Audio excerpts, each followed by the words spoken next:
Olá, boa noite. Eu me sinto muito grata, muito feliz por estarmos juntos em pensamentos na noite de hoje, refletindo sobre esse tema tão sublime que é a maternidade.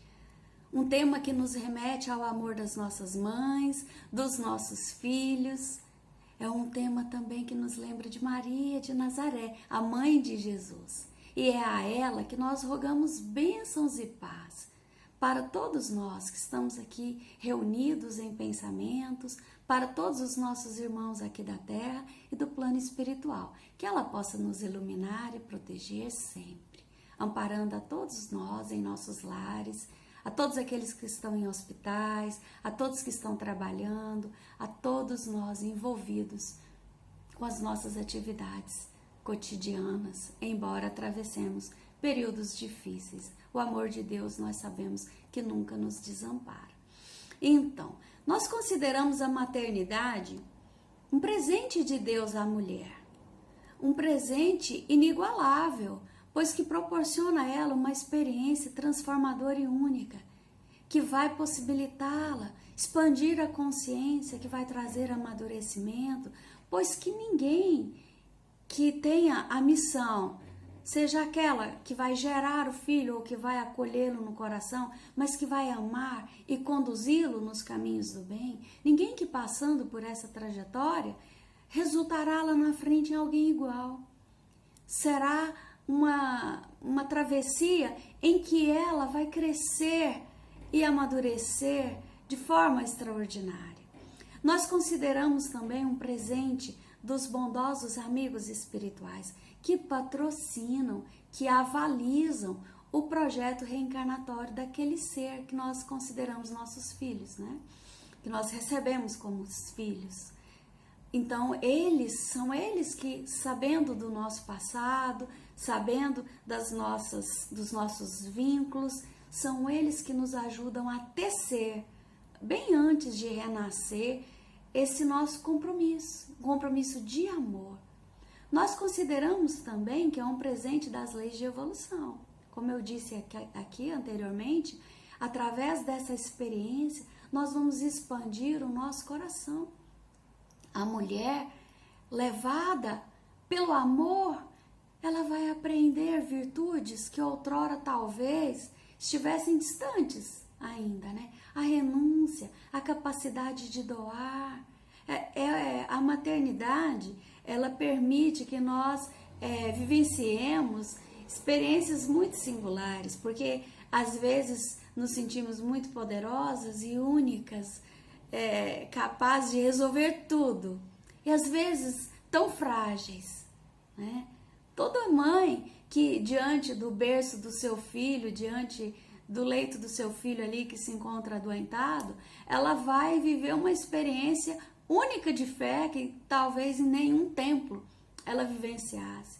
Na hora do apuro, do aperto, ela faz uma prece sentida e ela sente ali a proteção dos bons espíritos, dos anjos guardiães, e ela vê o seu filho melhorar, e ela tem intuições, e ela busca soluções, mesmo que seja uma simples enfermidade da infância ou algo mais sério.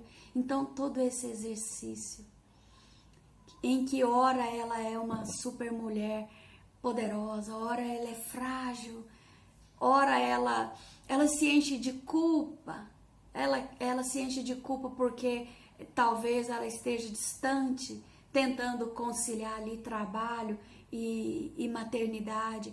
Ora ela se enche também de culpa porque ela ficou muito em cima do seu filho. Então é uma gangorra emocional que nós mães vivemos, e nessa gangorra pela qual creio que todas nós, espíritos ainda em evolução, passamos aqui na Terra, nós vamos aprender a cultivar a fé em nós mesmos e, acima de tudo, a fé em Deus, pois que aos poucos nós vamos aprendendo que antes dos filhos serem nossos, eles são de Deus.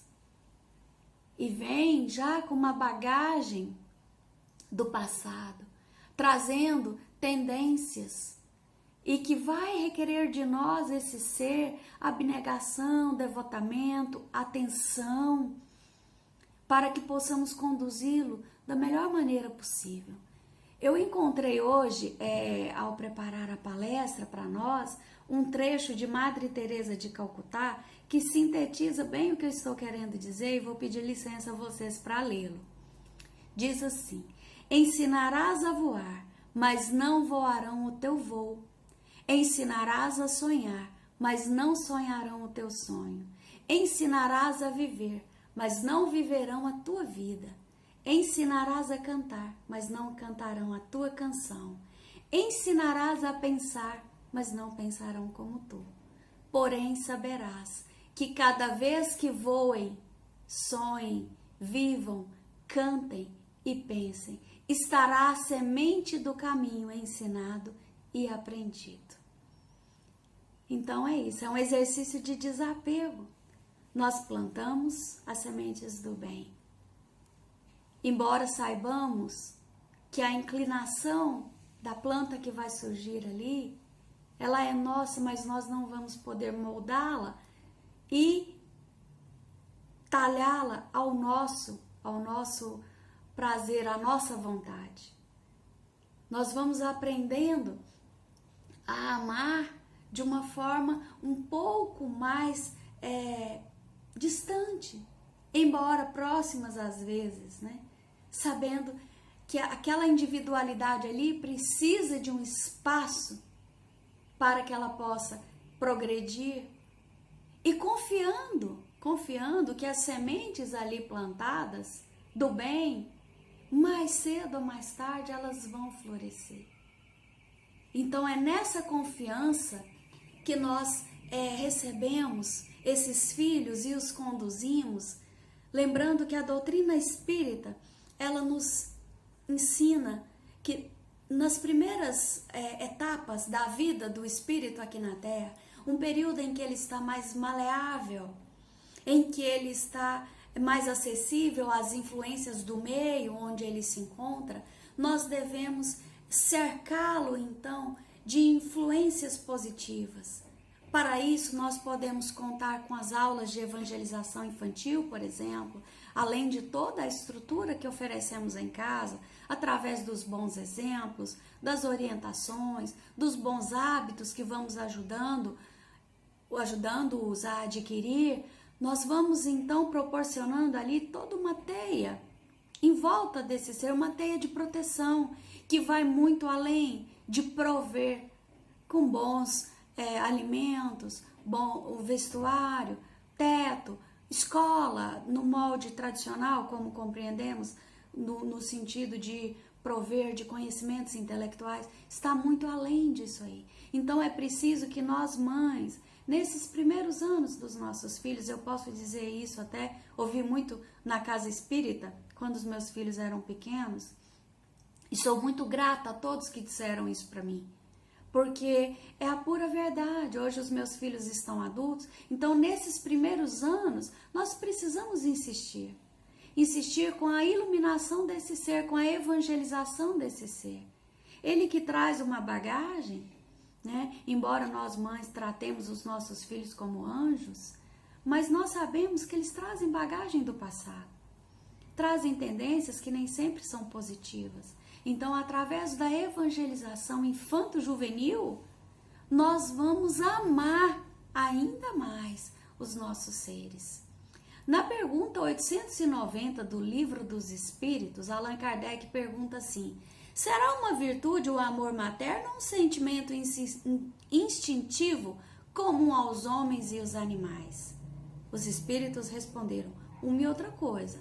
A natureza deu à mãe o amor a seus filhos no interesse de conservação deles.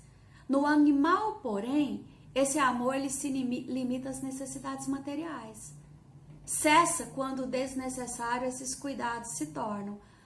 Na mulher, persiste pela vida inteira e comporta um devotamento e uma abnegação que são virtudes. Sobrevive mesmo à morte e acompanha o filho ao além-túmulo. Então, o amor da mulher pelo seu filho é um fio inquebrantável, que nem a morte é capaz, nem a morte do corpo físico é capaz de quebrar. Então, as mães, no plano espiritual, elas continuam como sentinelas, a velar pelos seus filhos que deixaram aqui na Terra, ajudando-os dentro das suas possibilidades, né? E o inverso também eu posso acrescentar, é verdadeiro. Eu tive a oportunidade de psicografar um livro que foi publicado pela FEEGO, pela editora da FEEGO. O livro chama Trilhas da Redenção, e lá tem uma personagem que ela se vê de repente sem a sua família.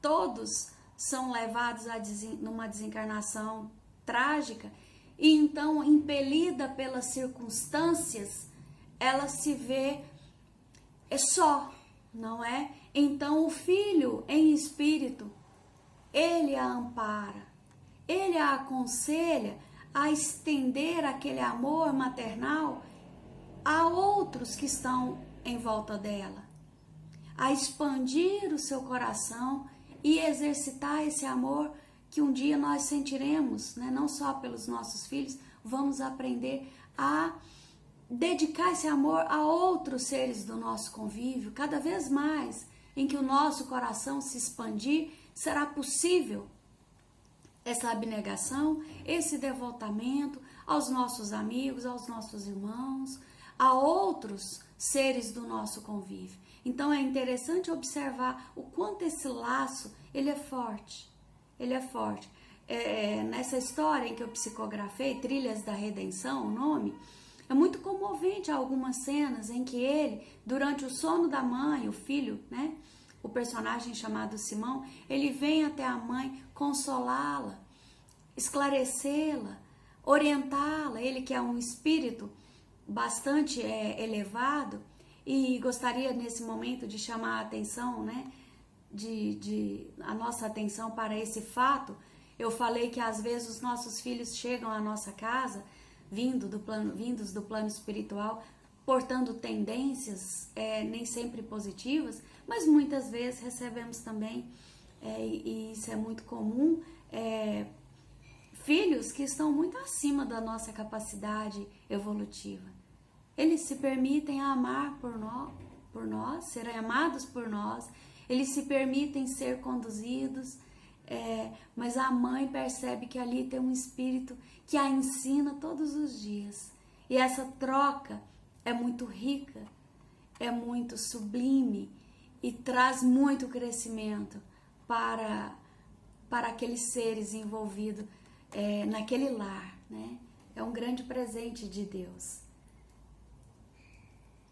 É preciso que nós observemos, né, nos nossos lares, que espécie de forças nós projetamos nesse intercâmbio que eu falei tão forte entre mãe e filho. Que espécie de forças nós projetamos nos nossos filhos? Muitas vezes, diante daquele filho que não aceita a nossa orientação, nós nos sentimos tão fragilizadas e queixosas, né? Mas precisamos lembrar que ninguém está ao nosso lado na nossa casa por acaso. Aquele filho vinculado a nós em existências anteriores, ele está ali para nos ensinar a exercitar as virtudes que ainda não conquistamos. É através ali daquele trabalho de educação do filho que nós nos educamos. É através da evangelização dos filhos que nós nos evangelizamos.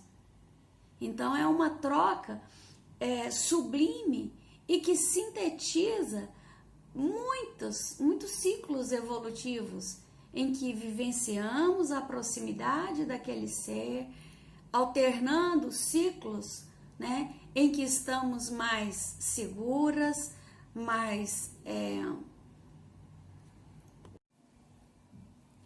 alternamos ciclos em que estamos mais seguras e outros que nem tanto, especialmente diante de filhos que às vezes se mostram rebeldes aos nossos bons conselhos, aos exemplos que recebeu no lar, às orientações que damos.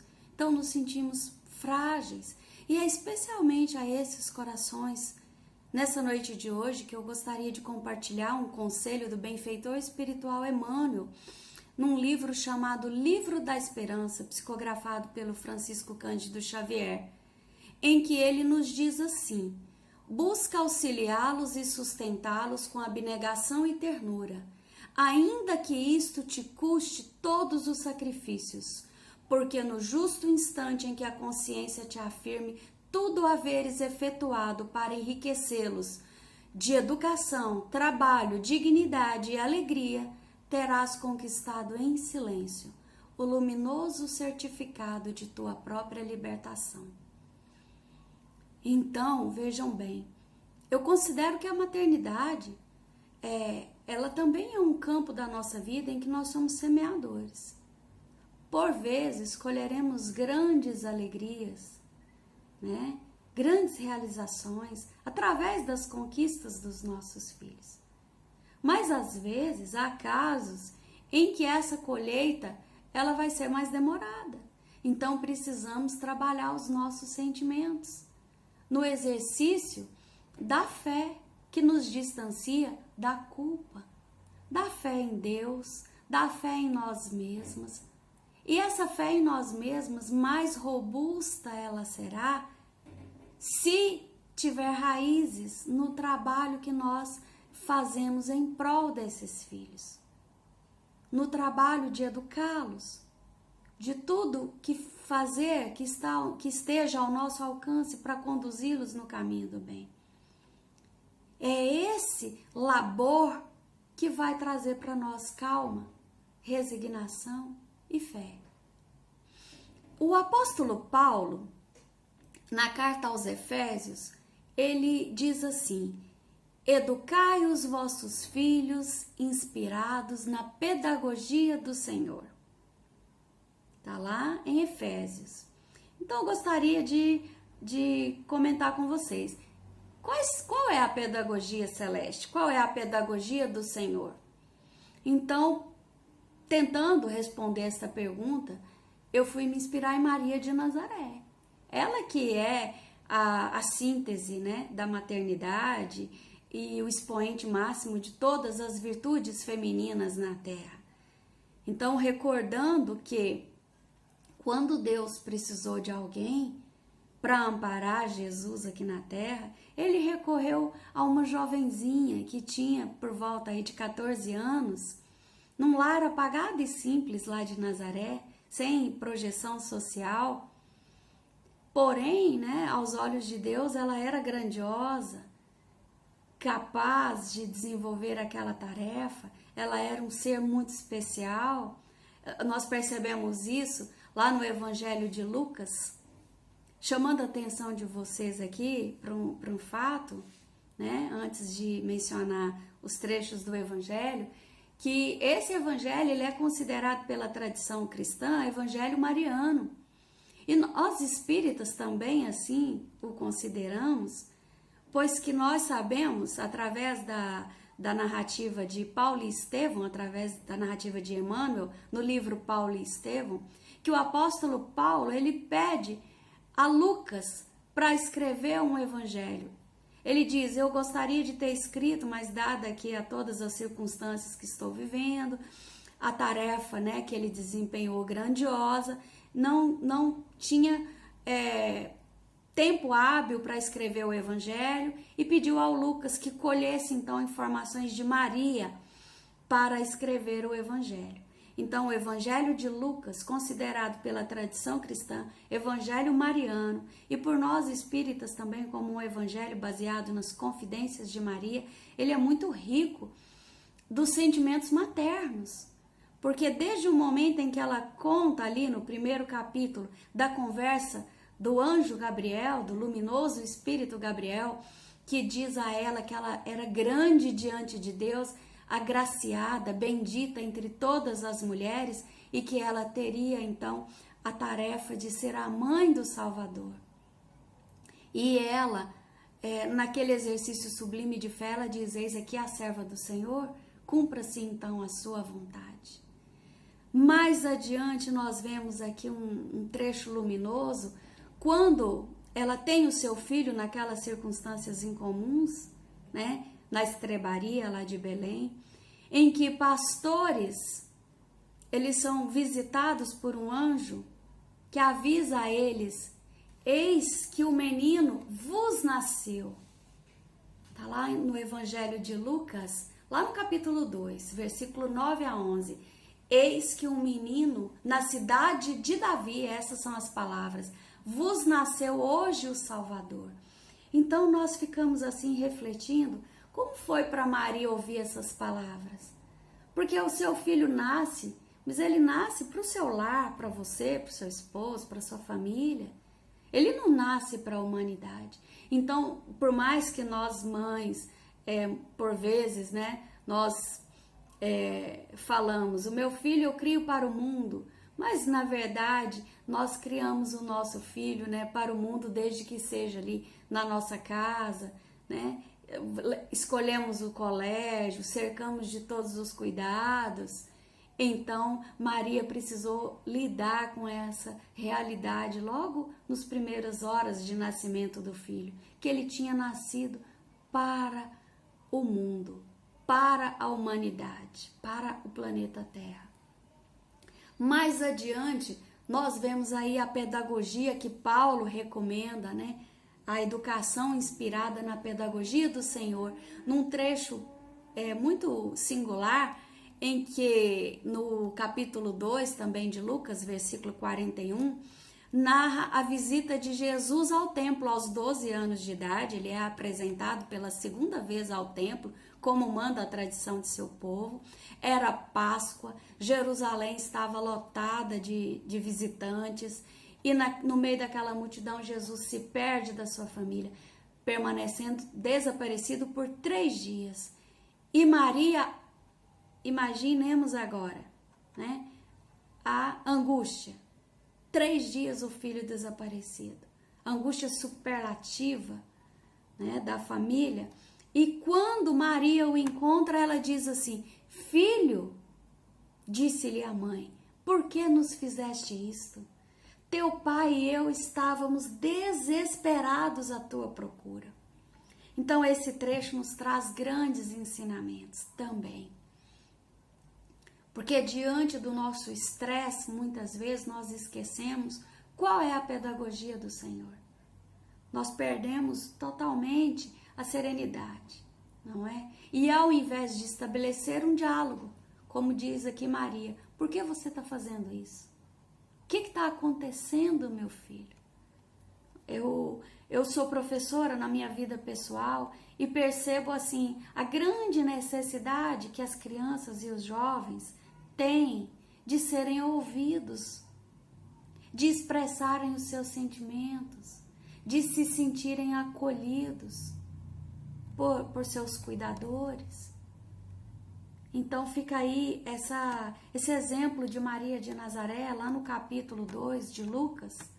Por que nos fizeste isso? Ela pergunta ao filho. Que nós possamos nos lembrar disso e diante de um comportamento que julgamos inadequado em nossos filhos, estabelecer um diálogo, fazer perguntas, por quê? O que está ocorrendo?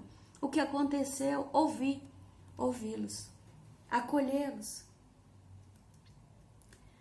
Caminhando um pouco aí na trajetória de Maria, né? Nós temos aqui no final aí da trajetória de Jesus, um momento em que eu considero, né? Nós consideramos, acho que nós todos, dos mais dolorosos. Não só na vida de Maria, mas também na nossa própria existência. Não há sofrimento maior do que você assistir o sofrimento do seu filho. E Maria assistiu o ápice do sofrimento, não é? O seu filho que tinha trazido só alegrias, só bênçãos, diante ela o vê crucificado. E ali, segundo Humberto de Campos, no livro Boa Nova, ela passa na sua tela mental toda a existência do filho, toda a sua infância feliz, toda a sua bondade, todos os recados dos anjos que ela tinha recebido através da sua mediunidade, né? As conversas, as orientações. E que então, naquele instante, ela pensa, por que essa dor? Né? Eu vou ler aqui um trecho para vocês. Ela pensa, O que fizera Jesus, está lá no livro Boa Nova, que fizera Jesus por merecer tão amargas penas? Então nós sabemos que Jesus, ele nada tinha a expiar, ele nada tinha a resgatar, e que ali ele deixava para nós um exemplo de perdão, de superação, de fé, de confiança. E ao mesmo tempo em que Maria de Nazaré fazia essas perguntas, e eu creio que toda mãe se faz essa pergunta diante do sofrimento do filho: por quê? Por que tanta dor? Por vezes são crianças, seja lá qual for a idade. É indiscutível que uma mãe, diante do sofrimento do seu filho, ela não vai questionar a Deus. Então fica aqui mais esse exemplo de Maria de Nazaré para nós. Porque ela fazia essa pergunta intimamente, mas ela prossegue nas suas reflexões num caminho luminoso de confiança em Deus. Que aquilo ali tinha um propósito. Que Deus tinha planos maiores do que ela imaginava para Jesus. E que tudo ali estava sob a proteção de um poder maior do que dos romanos ou dos judeus da época. Então é isso. Diante das dificuldades dos nossos filhos, não nos esqueçamos, que Deus tudo vê, tudo sabe. Partindo Jesus, Maria vai viver com João. Assim como Jesus havia pedido, ela vai viver com João. Com João numa casinha na cidade de Éfeso, na atual localidade da Turquia, na Capadócia. Hoje o lugar chama Capadócia, no país Turquia, mas naquele tempo chamava-se Éfeso. Então, atendendo ao pedido de Jesus, que entrega ali a sua mãe para que João possa cuidar dela, convidando Maria a exercitar um amor mais transcendente ainda pela humanidade. Ela vai viver em Éfeso e ela passa os dias ali a falar de Jesus para as pessoas que a procuram, numa maneira de honrar a memória do seu filho. Então, as mães que perdem os seus filhos perdem entre aspas, separadas dos seus filhos, pela desencarnação precoce às vezes, fica aí a inspiração em Maria de Nazaré, que honrando a memória do seu filho, ela fala dele, ela vive o evangelho, ela continua a divulgar os seus ensinamentos, a fazer o bem. Então, acho que esse é o ensinamento, é você fazer o bem em nome daquele que partiu, encontrando consolo naqueles que te buscam, que buscam o seu amor. Porque toda mãe que se vê separada do seu filho, nesse exercício aí de espiritualidade, que é a maternidade, ela está com aquele amor dentro de si. E ela tem a necessidade de compartilhar, de doar. O amor é uma força poderosa. Então, que essas mães possam fazer isso com aqueles necessitados que elas encontram pelo caminho. Maria assim fazia, até que um dia chega Jesus ali, chega um andarilho, e ela logo percebe quem é, porque nas marcas das mãos daquele andarilho tinha as marcas do suplício da cruz. Ela quer se ajoelhar aos seus pés, mas é ele que ajoelha aos seus pés. E ele diz: mãe, hoje eu vim buscá-la, porque você vai ser a rainha dos anjos no meu reino. Então Maria, já idosa, ela tem esse reencontro extraordinário com o filho, ela chora, ela deseja saber se ele está bem, não é? Naquela típica conduta materna. E então eles partem para o plano espiritual. E ela continua sua trajetória de cuidados para conosco, por amor ao Evangelho, por amor ao seu filho.